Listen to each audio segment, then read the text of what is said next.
اما بعد فاعوذ باللہ من الشیطان اللعین الرجیم بسم اللہ الرحمن الرحیم قد جاءکم من اللہ نور وکتاب مبین صدق اللہ مولانا العظیم ان اللہ وملائکتہ یصلون علی النبی یا ایہا الذین آمنوا صلوا علیہ وسلموا تسلیما درود پاک والوں پڑھ لیں الصلاۃ والسلام علیکہ یا سیدی یا رسول اللہ وعلا آلکہ واصحابکہ یا سیدی یا حبیب اللہ الصلاۃ والسلام علیکہ یا سیدی یا نبی اللہ وعلا آلکہ واصحابکہ یا سیدی یا نور اللہ۔ اللہ رب العالمین کا کروڑا فضل و احسان جس کی توفیق خاص سے اس کے دربار میں حاضر ہیں۔ دعا ہے میرا مولا ہماری عاجزانہ حاضری اپنی بلند بارگاہ میں قبول فرمائے اور ہمارے لیے ذریعہ نجات بنائے۔ حضور علیہ الصلوۃ والسلام کی عظمت و شان کے حوالے سے ہماری گفتگو کا سلسلہ جاری ہے۔ عرض کیا تھا کہ اللہ کریم نے حضور کو 3 شانیں ایسی عطا فرمائی ہیں جو انبیاء میں سے بھی کسی کو نہیں عطا فرمائی۔ ایک ہے خلقت مصطفیٰ، ایک ہے ولادت مصطفیٰ اور ایک ہے بعثت مصطفیٰ۔ حضور علیہ الصلوۃ والسلام کی خلقت نوری ہے اور ولادت مصطفیٰ بشری ہے اور بعثت مصطفیٰ 40 سال کے بعد ہے۔ خلقت کے حوالے سے چند باتیں عرض کی تھیں کہ حضور علیہ الصلوۃ والسلام کا نور یہ کائنات کا نقش اول ہے جس کو اللہ کریم نے ہر چیز سے پہلے تخلیق فرمایا، پھر وہ عالم بالا سے سفر کرتا ہوا پشت در پشت آگے منتقل ہوتا ہوا حضرت عبداللہ تک پہنچا۔ جب حضرت عبداللہ کی پیشانی میں وہ نور جگمگانے لگا تو ہر طرف سے پیغام نکاح آنے لگے۔ کسی نے کہا عبداللہ ہم سے شادی کر لو، کسی نے کہا ہم سے، لیکن حضرت عبداللہ نے کہا کہ نہیں، میں اپنے دادا حضرت عبدالمطلب سے پوچھ کر کے شادی کروں گا۔ یعنی اس کے اندر ہمارے لیے ایک پیغام ہے نوجوانوں کے لیے کہ جب بھی رشتہ کیا جائے بڑوں کے مشورے سے کیا جائے۔ حضرت عبداللہ کے سامنے بڑے بڑے امیروں کے امیر زادیوں کے رشتے آنے لگے، لیکن آپ نے کہا نہیں، میں اپنے دادا جان سے مشورہ کر کے پھر رشتہ طے کروں گا۔ حضرت آمنہ سلام اللہ علیہا جو حضرت وہب بن منبہ کی بیٹی تھیں، ان کے ساتھ آپ کا رشتہ طے ہو جاتا ہے۔ المختصر، جب یہ نور مبارک حضرت عبداللہ کی پیشانی سے اور آپ کی پشت سے حضرت آمنہ سلام اللہ علیہ کے رحم میں منتقل ہو جاتا ہے، چند ماہ یا سال ڈیڑھ کے بعد حضرت عبداللہ کا انتقال ہو جاتا ہے۔ ابھی حمل ٹھہرتا ہی ہے، حضرت عبداللہ اس دنیا سے کوچ کر جاتے ہیں۔ حضرت عبداللہ جب آپ کی پیشانی میں نور مصطفیٰ تھا تو آپ فرماتے ہیں کہ میں نے ایسے ایسے مناظر دیکھے کہ جب میں دھوپ میں چلتا تھا تو بادل سایہ کر دیتا تھا، جب مجھے بھوک لگتی تھی تو کوئی نہ کوئی اس کا انتظام و انصرام ہو جاتا تھا۔ کہتے ہیں جب یہودیوں کو پتہ چلا نا کہ نور مصطفیٰ کا وارث دنیا میں آ گیا ہے تو انہوں نے مجھے نقصان پہنچانے کی ٹھان لی۔ کہا ایک دن میں جنگل میں گیا تھا شکار کے لیے، وہاں شکار کر رہا تھا تو ارد گرد یہودی آ گئے جنہوں نے یہ ارادہ کر لیا کہ آج ہم نے عبداللہ کو قتل کر دینا ہے، نہ یہ رہے گا اور نہ ہی آخر الزمان نبی آئے گا جس کے آنے کے ساتھ ہماری جو عزت ہے وہ خاک میں معاذ اللہ۔ ان کا یہ نظریہ تھا کہ مل جائے گی اور نبوت ہم سے چھن کر کے بنو اسماعیل میں چلی جائے گی۔ انہوں نے کہا کہ ہم اس کو بالکل ہی ختم کر دیتے ہیں۔ کہتے ہیں کہ جیسے ہی وہ مجھ پر حملہ آور ہونے لگے، آسمان سے 70 یا 100 گھڑ سوار نازل ہوتے ہیں جن کے ہاتھوں میں تلواریں ہوتی ہیں، آنن فانن وہ سارے یہودیوں کو وہیں ختم کر دیتے ہیں اور میری جان بخشی ہو جاتی ہے۔ اس طرح اللہ کریم نے ہر لمحے پر ان کی حفاظت فرمائی۔ لیکن جب بطن حضرت آمنہ سلام اللہ علیہا کے اندر نور مصطفیٰ بشری شکل کے اندر جلوہ گر ہو جاتا ہے، آپ کی آمد سے قبل ہی آپ کے والد کا انتقال ہو جاتا ہے۔ فرشتوں نے عرض کی کہ مولا تیرا حبیب جس کوکھ کے اندر ہے اس کے سر پہ ہاتھ رکھنے والا والد ہی دنیا سے چلا گیا ہے۔ آواز قدرت آتی ہے فرشتوں تمہیں گھبرانے کی ضرورت نہیں ہے، انا حافظہ وانا ناصرہ، اس کی حفاظت بھی میں کروں گا، اس کی مدد بھی میں فرماؤں گا۔ پھر وہ سہانی گھڑیاں آ جاتی ہیں۔ حضرت آمنہ فرماتی ہیں، بڑی طویل یہ ہے، میں اجمالی طور پہ آپ کے سامنے عرض کرنا چاہتا ہوں۔ فرمایا کہ پھر ہر مہینے کے اندر مجھے مختلف انبیاء کی زیارتیں ہوتی، وہ بشارتیں دیتے کہ اے آمنہ تجھے مبارک ہو، تو تاجدار کائنات کی اماں بننے والی ہے، تو آخر الزمان نبی کی والدہ بننے والی ہے۔ پھر وہ گھڑیاں آ جاتی ہیں کہ 12 ربیع الاول شریف کی سہانی صبح ہوتی ہے، رات جا رہی ہوتی ہے، دن آ رہا ہوتا ہے۔ رات عرض کرتی ہے مولا مہربانی فرما، میرے وقت کے اندر، رات کے اندر اندر ہی مصطفیٰ کی آمد ہونی چاہیے، تاکہ میں فخر کر سکوں کہ مصطفیٰ کریم جو کائنات کا نقش اول ہے، رب کا محبوب ہے، دانائے غیوب ہے، وہ میرے درمیان میں جلوہ گر ہوا ہے۔ دن کہتا ہے مولا کرم نوازی فرما، اپنا محبوب میرے دامن میں عطا فرما۔ دونوں دعا کر رہے ہیں، لیکن رب نے کہا کہ میرا محبوب جو ہے کسی کو پریشان کرنے کے لیے نہیں آ رہا، وہ تو خوشیاں بانٹنے کے لیے آ رہا ہے۔ رب تعالیٰ نے پھر محبوب کو اس وقت میں بھیجا جب رات جا رہی تھی، دن آ رہا تھا، جہاں دونوں کا سنگم اور ملاپ ہوتا تھا، اس وقت کے اندر آمنہ کا لال در یتیم محمد مصطفیٰ جلوہ گر ہو جاتا ہے۔ اور خوشی کی بات دیکھیں کہ عرب کے اندر یہ ریت اور روایت تھی کہ جس کے گھر میں بیٹی پیدا ہوتی تھی وہ اسے زندہ زمین میں گاڑ دیتا تھا، دفن کر دیتا تھا۔ رب ذوالجلال نے اس سال کے اندر کسی گھر کے اندر بیٹی نہیں عطا فرمائی، بلکہ ہر ایک کو بیٹے عطا فرمائے۔ میلاد مصطفیٰ کی خوشی میں رب تعالیٰ نے جو شیرینی بانٹی، رب ذوالجلال نے شیرینی کے اندر لوگوں کو بیٹے عطا فرما دیے۔ تو آج ہم اگر میلاد کے اندر، خوشی کے اندر کوئی چیز بانٹتے ہیں، لنگر تقسیم کرتے ہیں، تو یہ رب ذوالجلال کی سنت ہے، اس نے اپنی شان کے مطابق عطا فرمایا ہے، اور ہمارے پاس جو بساط ہوتی ہے اس کے مطابق ہم تقسیم کرتے ہیں۔ اسی طرح سیرت ابن حشام کے اندر لکھا ہے کہ اللہ تعالیٰ نے جبریل کو بھیجا کہ اے جبریل جاؤ، ایک جھنڈا مشرق کے اندر، ایک مغرب کے اندر، اور ایک کعبے کی چھت پہ جا کر کے لگا دو۔ یا اللہ کیوں؟ تو یہی آواز قدرت آتی ہوگی کہ اے جبریل میں اعلان کرنا چاہتا ہوں کہ پہلے جو بھی نبی آیا، یا وہ اپنے خاندان کی طرف، قبیلے کی طرف نبی بن کے آیا، یا پھر شہر کی طرف یا ملک کی طرف نبی بن کے آیا، میرا محمد مصطفیٰ شرق سے غرب تک، شمال سے جنوب تک، ہر طرف ساری کائنات کی طرف نبی بن کر آ گیا ہے، جہاں تک خدا کی خدائی ہے۔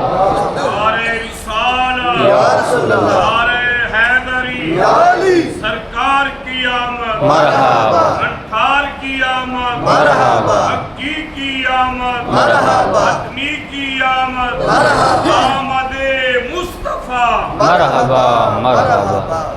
فرمایا شرق تا غرب، شمال سے جنوب تک، ہر طرف ڈنکا میرے مصطفیٰ کا بجے گا۔ فرمایا جہاں تک خدا کی خدائی ہوگی وہاں تک مصطفیٰ کی مصطفیٰ ہوگی۔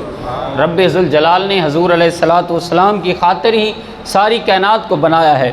وہ ایک شاعر کہتا ہے، وہ کہتا ہے جی پیدا محمد پیارا نہ ہوندا، خدا دی خدائی دا نظارہ نہ ہوندا۔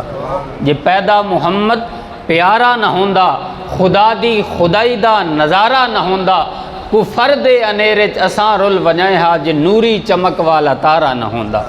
اگر حضور علیہ السلام جلوہ گر نہ ہوتے تو یہ پیشانیاں تو بتوں کے سامنے جھکی ہوتی، ہر جگہ ذلیل و رسوا ہو رہے ہوتے۔ یہ آمنہ کے لال کا صدقہ ہے کہ رب ذوالجلال نے ہمیں یہ شان اور عظمت عطا فرمائی ہے کہ ہم اس مالک کے ہاں اپنا سر جھکاتے ہیں۔ یہ تھا ایک اجمالی تعارف حضور علیہ السلام کی ذات کا جو خلقت سے ولادت تک تھا۔ اب ہم آیت کی طرف آتے ہیں۔ ارشاد فرمایا قد جاءکم من اللہ نور، تحقیق تمہارے پاس اللہ کریم کی طرف سے ایک نور آیا۔ اب یہاں نور سے مراد علماء نے فرمایا روشنی ہے۔ نور کی بنیادی طور پہ دو قسمیں ہوتی ہیں، ایک ہوتا ہے نور حسی اور ایک ہوتا ہے نور مانوی۔ بات بالکل آسان ہے، آپ توجہ فرمائیں گے تو نور حسی اور نور مانوی، اس کے اندر علماء نے نور کی تقسیم فرمائی ہے۔ فرمایا نور حسی کیا ہے؟ یہ لائٹ جل رہی ہے، اس کی جو روشنی ہے یہ نور حسی ہے، یعنی ایسا نور، ایسی روشنی جو محسوس کی جائے۔ رات کی تاریکی ہوتی ہے، سورج کی ٹکیا جب سامنے آتی ہے تو پوری کائنات میں اجالا ہو جاتا ہے، یہ نور حسی ہے۔ ایک کمرے کے اندر اندھیرا ہوتا ہے، آپ ٹیوب لائٹ بلب جلاتے ہیں تو وہاں روشنی ہو جاتی ہے، اس نور کو نور حسی کہا جاتا ہے۔ اور نور مانوی کیا ہے؟ جہاں پر جہالت ہو وہاں علم کا چراغ روشن کر دیا جائے تو اس نور کو نور مانوی کہا جاتا ہے۔ اسی طرح قرآن نور ہے، علم نور ہے، ہدایت نور ہے، یعنی جس چیز کو عقل نور قرار دے اس نور کو نور مانوی کہا جاتا ہے۔ اب علماء کے کسی طبقے کے اندر، کسی گروہ کے اندر، کسی فرقے میں یہ اختلاف نہیں ہے کہ حضور نور نہیں ہے، نور سارے مانتے ہیں، لیکن اختلاف کہاں پر ہے؟ کچھ لوگ کہتے ہیں کہ نور مانوی ہیں، نور حسی نہیں ہیں، لیکن اہل سنت کا نقطہ نظر یہ ہے کہ میرے آقا نور حسی بھی ہیں، نور مانوی بھی ہیں، اس لیے کہ حضور علیہ الصلاۃ والسلام کی آمد کے ساتھ پوری کائنات میں جو ظلم و ستم کا ایک طوفان تھا، طوفان بدتمیزی، وہ چھٹ جاتا ہے اور ہر طرف روشنی ہی روشنی ہو جاتی ہے۔ اور نور حسی سے مراد یہ ہے کہ میرے مصطفیٰ جہاں جلوہ گر ہو جاتے ہیں وہاں روشنیاں ہی روشنی ہو جاتی ہیں۔ اگر نور حسی پوچھنا چاہتے ہیں تو ام المومنین سیدہ عائشہ صدیقہ رضی اللہ تعالی عنہا سے پوچھیں۔ آپ فرماتی ہیں رات کے وقت میں اپنے گھر کے اندر ایک سوئی کے ساتھ کپڑا سی رہی تھی، اچانک میرے ہاتھ سے سوئی گر جاتی ہے اور جو چراغ جل رہا تھا نا وہ چراغ بھی کسی وجہ سے بجھ جاتا ہے، یا ہوا لگتی ہے یا تیل ختم ہو جاتا ہے، جو بھی وجہ تھی، بہرحال چراغ بجھ گیا، ہاتھ سے سوئی گر گئی۔ کہا میں نے ہاتھ مارا، تلاش کیا لیکن سوئی نہ ملی۔ اچانک مصطفیٰ جلوہ گر ہو جاتے ہیں، میرے آقا کی جلوہ گری ہوتی ہے۔ فرمایا فتبینت العبرۃ بشعاع نور وجہہ، فرمایا اللہ کی عزت کی قسم مصطفیٰ بولتے ہیں چہرے سے نور نکلتا ہے، اس نور کی برکت سے میں نے گمی ہوئی سوئی کو تلاش کر لیا ہے۔ اب یہ نور مانوی نہیں تھا، نور حسی تھا کہ مصطفیٰ کریم علیہ الصلاۃ والسلام مسکراتے تھے تو آپ کے دندان مبارک میں ایک چھوٹا سا سوراخ تھا جس سوراخ سے نور نکلتا تھا اور پورے منظر کو معطر اور منور اور روشن فرما دیتا تھا۔ جب حضور علیہ الصلاۃ والسلام مدنی زندگی کے اندر مدینے میں جلوہ گر تھے نا تو ایک قافلہ اس نے مدینے کی کسی وادی کے اندر پڑاؤ کیا۔ حضور علیہ الصلاۃ والسلام سیر کی غرض سے وہاں نکلتے ہیں، جب وہاں پر پہنچے نا تو وہاں ایک سرخ رنگ کا اونٹ تھا جو میرے آقا کو پسند آ جاتا ہے۔ حضور کے ساتھ حضرت صدیق اکبر بھی تھے، حضرت فاروق اعظم بھی تھے۔ حضور نے ان قافلے والوں سے کہا کہ یہ اونٹ تم بیچنا چاہتے ہو؟ انہوں نے کہا ہم نے بیچنا تو نہیں تھا لیکن تیرا چہرہ دیکھ کر کے ہم چاہتے ہیں کہ تجھے کوئی نہ کوئی چیز بیچ دیں۔ ایسا حسین و جمیل چہرہ تھا۔ کہا کہ بیچنے کا ارادہ تو نہیں تھا، اگر تو نے خریدنا ہے تو ہم تمہیں دے دیں گے۔ تو حضور علیہ الصلاۃ والسلام جب اونٹ خریدنے لگتے ہیں، چونکہ سیر کی غرض سے نکلے تھے، تو میرے آقا نے فرمایا کہ میرے پاس اب پیسے تو جیب میں ہے نہیں، میں اپنے شہر میں جا کر کے نا اس کی رقم بھجوا دیتا ہوں، یہ اونٹ تم میرے حوالے کر دو۔ ان لوگوں نے وہ اونٹ حضور کے حوالے کر دیا۔ اور امام ابن جوزی لکھتے ہیں کہ الوفا کے اندر کہ جب تک میرے آقا نظر آتے رہے نا تو وہ حضور کی چال ہی دیکھتے رہے، اور جب نگاہوں سے اوجھل ہو گئے نا ایک دوسرے کی طرف دیکھنے لگے اور کہنے لگے یار ایک بندہ آیا جس کو ہم جانتے بھی نہیں تھے، جس کے ساتھ کوئی پہچان بھی نہیں تھی، جب نقد سودا دیا جاتا ہے تو بندے سے عطا پتہ نہیں پوچھا جاتا، اور جب کوئی چیز ادھار دی جاتی ہے پہلی بات تو یہ ہے کہ بندہ اسے جانتا ہو، اگر نہ جانتا ہو تو درمیان میں کوئی ضامن رکھا جاتا ہے کہ اگر وہ دینے نہ آیا تو اس سے لیا جائے گا، اور اگر ضامن بھی نہ رکھا جائے تو تیسرا طریقہ ہوتا ہے اس کی کوئی چیز گروی رکھ لی جاتی ہے تاکہ یہ پیسے دے گا اور اپنی چیز واپس لے جائے گا۔ ہم نہ اس کو جانتے تھے، نہ کوئی درمیان میں ضامن ہے اور نہ ہی کوئی چیز گروی رکھی ہے۔ ایک آج نبی بندے کو تم نے اتنا قیمتی اونٹ دے دیا ہے، ارے تم نے سوچا نہیں ہے؟ ایک دوسرے سے لڑنے لگے۔ اس قافلے کی سردار کی بیوی جو اس خیمے میں بیٹھی تھی اس نے خیمے کا پردہ اٹھایا اور کہا انا ضامنۃ لثمن جملکم، اے لوگو اگر وہ قیمت دینے نہ آیا میں ضمانت دیتی ہوں میں اس کی قیمت ادا کروں گی۔ سب نے کہا تو کیسے قیمت ادا کرے گی، کیا تو اس کو جانتی ہے؟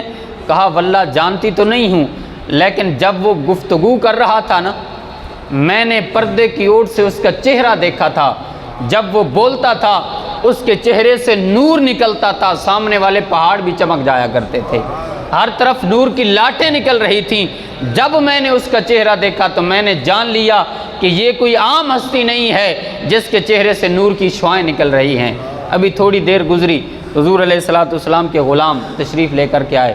انہوں نے کہا کہ ہم حضور کے غلام ہیں، حضور نے یہ کھجوریں بھیجی ہیں، یہ آپ کی ضیافت کے لیے ہیں، آپ ہمارے علاقے کے اندر آئے ہیں، آپ ہمارے مہمان ہیں، اور یہ کھجوریں لے لیں، اس سے اپنی قیمت وصول کر لیں۔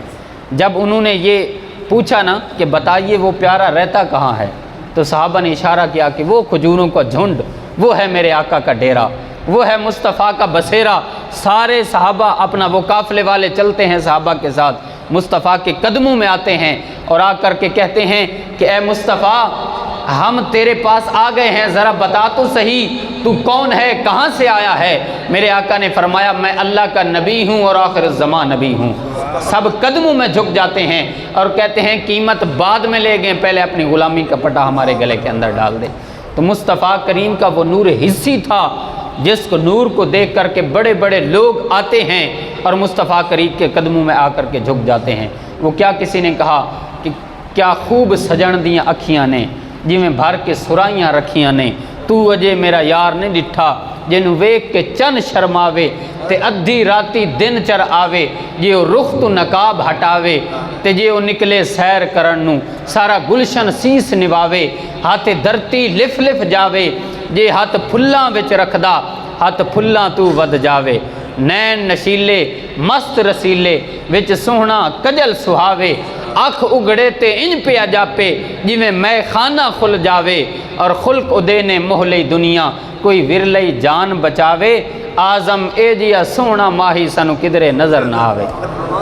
اللہ کریم نے حضور علیہ السلام کو نور حسی بھی عطا فرمایا، نور مانوی بھی عطا فرمایا۔ دعا ہے اللہ تعالی ہمیں حضور علیہ السلام کی سیرت پر چل کر کے زندگیاں گزارنے کی توفیق نصیب فرمائے۔